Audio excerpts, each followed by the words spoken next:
Kasako Media, tunaangazia maisha, tunaandika kesho. Mtu mmoja amefariki dunia na wengine 12 kujeruhiwa katika ajali ya basi na lori iliyotokea Januari 27, 2026 majira saa 12:30 asubuhi katika eneo la Tinde Mnadani katika halmashauri ya wilaya Shinyanga na kusababisha kifo cha dereva wa lori alitambulika kwa jina la Hitayenzu Elias mwenye umri wa miaka 35 raia wa Rwanda.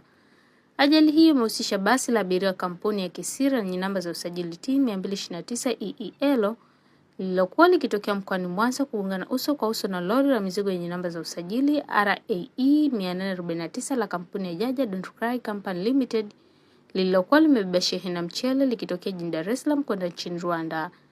Chanzo cha ajali hiyo ni uzembe wa dereva basi ambaye hakuchukua tahadhari kwa watumiaji wengine wa barabara, kwani alikuwa akiendesha basi hilo kwa mwendo kasi na alipofika katika mnada wa Tinde aligonga mkokoteni ambao ulikuwa umebeba matunda, ndipo ukaligonga lori uso kwa uso na kusababisha kifo cha dereva wa lori hilo.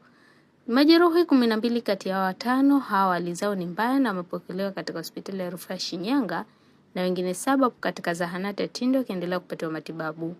Jeshi la polisi mkoa wa Shinyanga linaendelea kumtafuta dereva basi ambaye amekimbia baada ya ajali kutokea ili hatua za kisheria ziweze kuchukuliwa dhidi yake.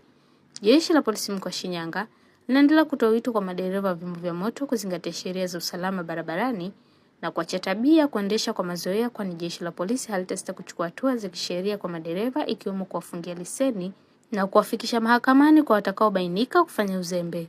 Nikusihi mtazamaji wa Kasako Media, kwa update zaidi unaweza kutufuatilia kupitia mitandao mbalimbali ya kijamii ambapo Instagram na Facebook ni Kasako Media. Kasako Media, tunaangazia maisha, tunaandika kesho.